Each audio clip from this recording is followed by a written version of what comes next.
Hello everybody and welcome to our next episode of Safeguarding News. I'm Vikkey Chaffe. I'm Head of Community and Partnership Relations at the Safeguarding Company and I'm joined by Luke. Hello, I'm Luke Ramsden. I'm Deputy Head at St Benedict's School and Chair of the Safeguarding Panel for the Safeguarding Company.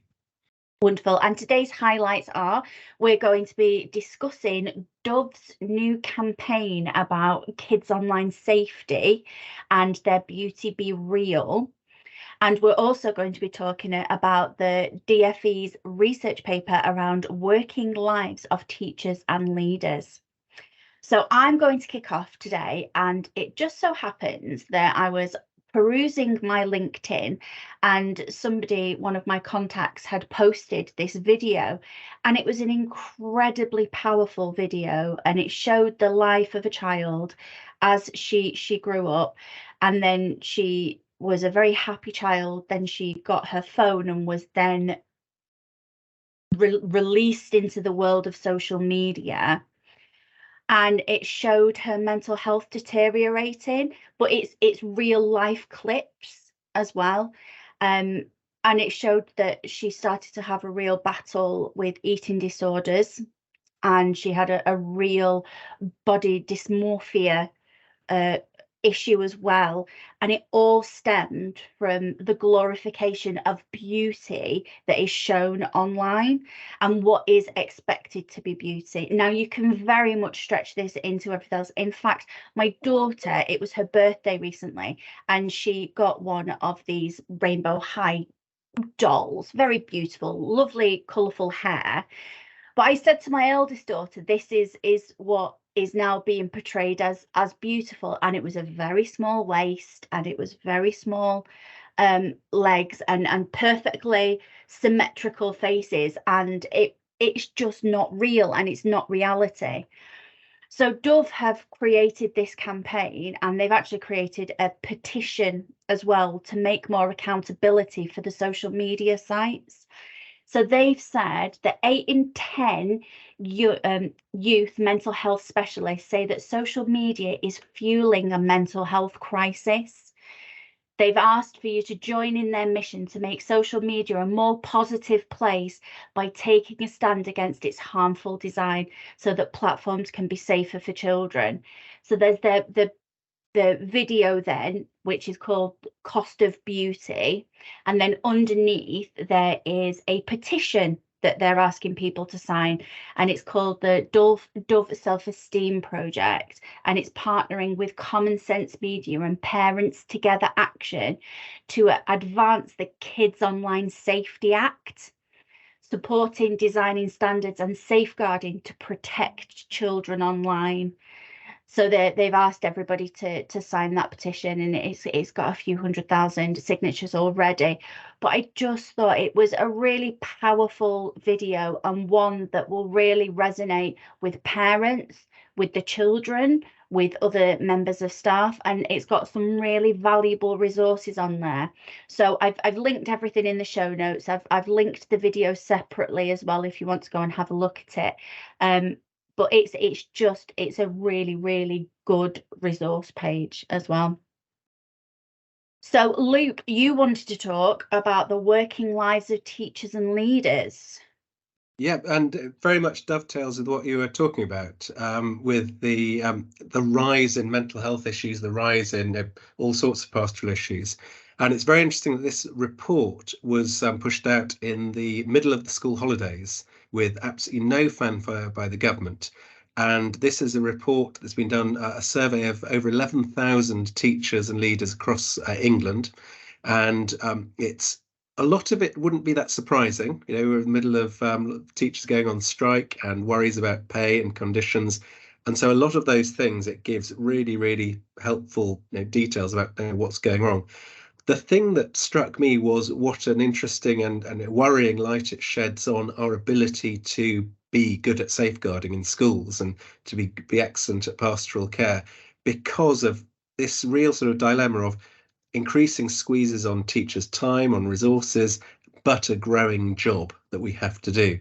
So I'll just go through a few key points. It's about 150 pages, so I thought it'd be useful for me to just draw out some of the key findings. But if you want to have a look, I've put the link to the document in the notes to this podcast, but do have a look yourself. And there's quite a useful sort of executive summary at the beginning, which tells you some key points. But the first thing, not surprising at all, but it said that life satisfaction for teachers, given the current strikes, life satisfaction for teachers it found was 6.1 out of 10, which they said was lower than any equivalent group of adults sort of in different jobs in the country. So it said lower than other equivalents.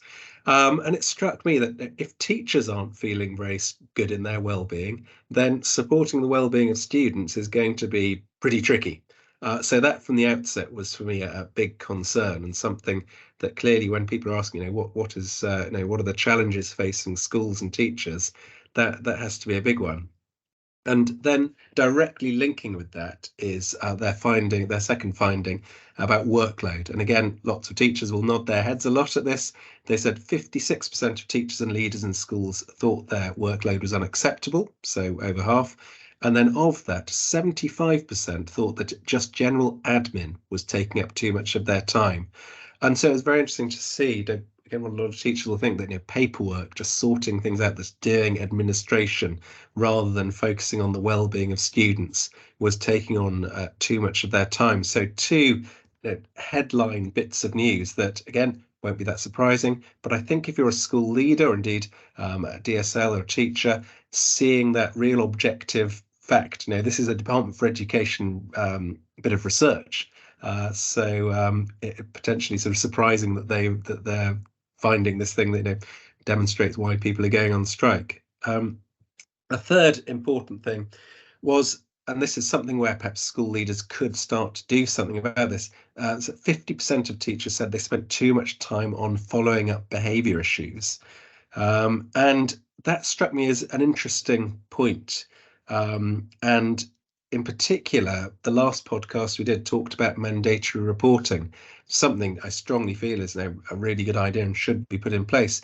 But it also struck me that if currently teachers are saying too much time is spent on behaviour and pastoral issues, if that one study in Australia said there'll be a 6-fold increase in pastoral concerns and reporting, if we're already struggling, if you increase that by 6, I guess, how does that really work? So there's a big problem there of potentially saying we're going to increase the workload for schools. I think it's a sensible thing to want to address all these pastoral issues and deal with them in the proper way.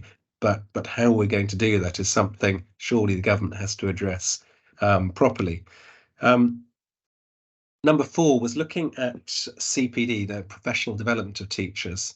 Now, interestingly, the bit of training that most teachers felt they'd done was safeguarding. So that was a real positive. That was a good thing. But it did strike me that 80% of teachers said they'd done formal CPD this year about safeguarding. So one thing that did strike me was 20% haven't. So which is probably 20% more than you want. So that in itself was a high number, but did raise its own questions. And then particularly, again, another thing where the government are rightly saying we want to have a greater focus on PSHE, in particular RSE, sex education, relationships education is very important. But we know, don't we, across schools, there are very few specialists, very few people are, trained in just being a PSHE or RSE teacher. So it was striking that 48% of teachers who teach PSHE as a second subject, which is most teachers, most people do it as an extra thing, did not feel confident in their subject knowledge on PSHE. So at least about around half of teachers teaching PSHE aren't confident in their subject knowledge. So again, that might not surprise a lot of people. A lot of school leaders will be saying, yes, no, this is a big challenge. We've got to train up a lot of teachers to be really effective at teaching PSHE. But it was very striking that a national survey across England really, gave the numbers to back that up. And, it's interesting that you should say that. Sorry to interject, but it just really highlighted something for me, is that I've just done a podcast with Dr. Emily Setti, who did the consent paper around boys and their perceptions of consent. And we spent an awful lot of time talking about how teachers just aren't trained or equipped to be able to have these conversations, to to be informed well enough to Yeah. be able to take these conversations where they need to go. And then it turns into a really dangerous area Yes. at that point. And then you've got all the time constraints as well, that goes on within school as well, where actually there's something where you can say we're doing more harm than good in some respects there. Well, ill-informed relationships and sex education is good, self-evidently pretty disastrous. So absolutely, I think there's a huge amount on training, huge amount on, there are lots of good external companies, but then again, one of the points that I thought was reasonable from the government was to say there are quite a few companies that perhaps aren't so well regulated and aren't so good on relations to sex education. That is a whole area that needs to be looked at really carefully. Interestingly, again, very closely linked with safeguarding pastoral care is that one of the other key areas where teachers said they lacked confidence was in, quote, adapting teaching to the needs of all pupils. So largely to do with students who have special educational needs or disabilities. Only 72% said they were confident in that. So that strikes that there's lots of, there were over a quarter of teachers saying they're really not confident of that. And in particular, there was a group of early career teachers who were asked about this, and they said that 3/4 of them said that they haven't been well prepared for SEND support in lessons. So that's another area where clearly they are the areas where students can feel marginalised, feel less well included. They need to have their needs met, and that's where again teachers are perhaps not feeling they're being well supported. One bright note, always good to finish on a bright note, is that 2/3 of teachers did say that pupil behaviour was good, and only 16% said behaviour was poor or very poor. One thing I did notice that was very interesting was that school leaders were much, much more positive. So those people who aren't actually in the classroom, 42% of school leaders said pupil behaviour was very good. 17% of people actually in the classroom. So just struck me there is that contrast between the people who are leading schools perhaps not having quite as the same view as the people who are actually in the trenches. Just one other document very quickly to note is that TES also did a school wellbeing report of another 6,000 or so teachers. And it's not surprising to say it actually found very, very similar things about workload, about the concerns that teachers have.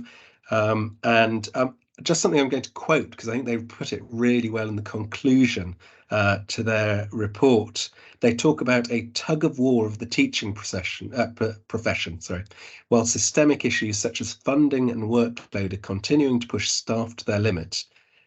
Strong relationships with students remain front and centre, but it's clear that teachers need more support in that, it goes on to say. So I think those two documents, and I would highly recommend them to any teacher or school leader, this Department for Education report and this TES report, to look at them. But those key headlines they're not that surprising, I think, but they do provide a really useful, quantifiable view of what's going on around the country, around England, and also putting it in that framework of safeguarding and pastoral care. It strikes me that if there are all these problems within our teaching group, then it's going to be a real struggle to be as excellent as we want to be in safeguarding and pastoral care, and that's clearly the challenge that lies ahead. And it's conversation that we've had many times where when you're on an aeroplane, the first thing that they tell you to do if you're in an emergency is to put your own life mask on before you support others. And this is no different, is it? And we need to sort out our teachers' mental health and before we can even tackle what's going on with our children, because you just aren't in the best frame of mind to support, and it can be quite triggering as well for some of our members of staff. Absolutely, and to go to a point you mentioned just before the podcast, so it's somewhat similar to the idea about maths teachers. It is a really nice idea to say we're going to teach students maths up to 18, but then you turn around and ask the very basic question of, do we have enough teachers? In the same way, it's brilliant to think we're going to teach RSE fantastically to all our students, but where's the support? Where are the teachers? It's brilliant to think we're going to have mandatory reporting and we're going to have fantastic safeguarding care, but where's the support? Where's the workload provision? All of these things have to be answered if we're actually practically going to be able to make these changes. Absolutely. Well, thank you very much, everybody, for listening to our latest episode of Safeguarding News. As ever, please join in the conversation in the safeguarding community. We'd love to hear what your thoughts are on what we've been talking about today. And until next time, I'm Vikkey Chaffe. I'm Ramsden. Fabulous. And we'll see you next time. Goodbye. Bye.